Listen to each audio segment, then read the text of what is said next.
Hello everybody, welcome to Money Morning Must Knows. My name is Merlin Rothfeld, and here are 3 important things to pay attention to for the upcoming trading week. Now, as you were all aware, last week, a very low liquidity trading environment. Now, it's pretty predictable, right? We know it's a holiday week, a lot of people going on vacation, going to spend times with their friends and their family like they should. And by the way, we hope you had a fantastic vacation and Christmas holiday break. Now we come back to the final trading week of the year, and is it going to be much different? Well, let's take a look at our markets and see what's happening next week. First off, it's another low liquidity week. Matter of fact, it is the lowest liquidity week of the year. Now, why is that important? Well, liquidity is essentially our ability to get in and out of markets. So if, for example, you are jumping into an Olympic-sized swimming pool and there's plenty of water in there, great. You're not going to really risk too much, right? You might hit the bottom every now and again, but probably not, right? Deep water, you're going to hit that water and everything's going to be fine.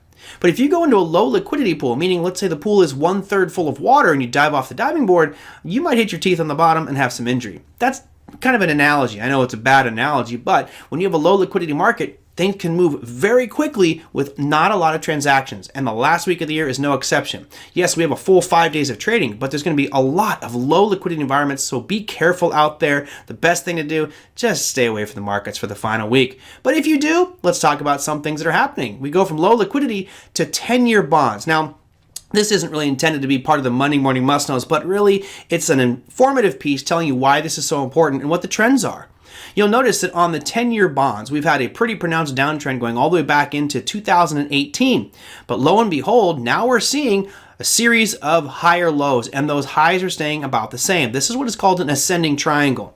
Now, we know that the Fed is talking about tapering, meaning the Fed is going to slow down its purchases and ultimately stop buying treasuries, which is the short end of the yield curve. If that happens, the short end rises, and that means that normally the intermediate terms, like the 3 and the 10 and the 7-year, will also rise. So if we see this rate start to increase even more, that's going to put pressure on the financial markets because it's the rising cost of capital. More importantly, it's going to put pressure on housing. Here is the Shiller Composite 20 Home Price Index for next week. That's coming out Tuesday at 9 a.m. Eastern Standard Time. Now, why is this important?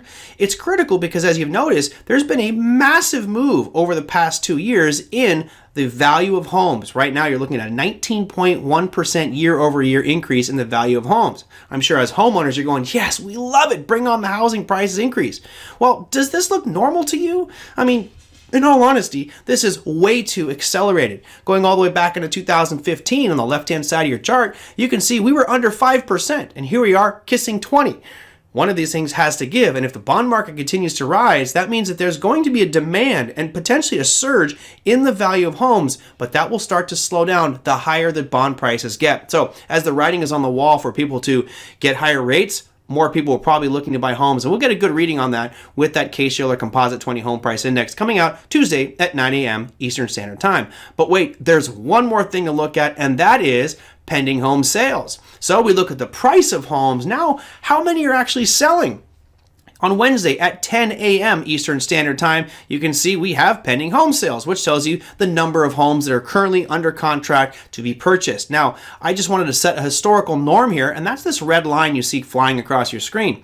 That red line going all the way back into 2014 gives you an idea of what the highs were. That's the highest level it was up until 2020. Lo and behold, out of the past 6 or 7 readings, we've been above that line, right around 7.5. This is showing that there's a lot more homes being sold, and a lot of it has to do with cheap bond prices. That 10-year stays nice and low. The Fed keeps rates at pretty much zero. Well, that's going to, of course, be a benefactor to the housing market. Housing prices probably start to rise from there. But as that number starts to lift, we could see some changes. Now, there's a lot of other things to talk about, but to be honest, it's a very quiet week. Next week, there's almost nothing going on in the financial markets except for pending home sales and a couple other small pieces of data. That, my friends, is your Monday Morning Must Knows. We hope you have a fantastic new year, and we will see you in 2022.